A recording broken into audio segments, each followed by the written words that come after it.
کیا نماز کی نیت زبان سے کرنا ضروری ہے یا صرف دل میں ارادہ کافی ہے؟ اگر ہم نیت نہ بولیں تو کیا نماز ہو جائے گی؟ بسم اللہ الرحمن الرحیم۔ نیت کا تعلق دل سے ہوتا ہے، یعنی جب آپ کے دل میں یہ ارادہ ہو کہ میں فلاں نماز پڑھ رہا ہوں تو یہی نیت ہے۔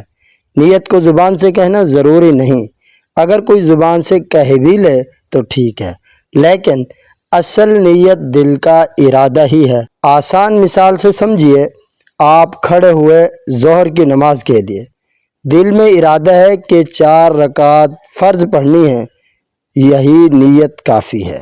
زبان سے الفاظ دہرانا شرط نہیں، اصل چیز دل کی نیت ہے۔ تو آج سے یاد رکھیں، نیت دل سے ہوتی ہے، زبان سے نہیں۔ ضروری نہیں زبان سے کہنا۔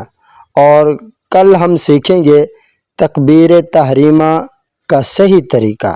اپنا بہت خیال رکھیے گا، میرے واسطے دعا کیجیے۔ میں ہوں آپ سب کا محمد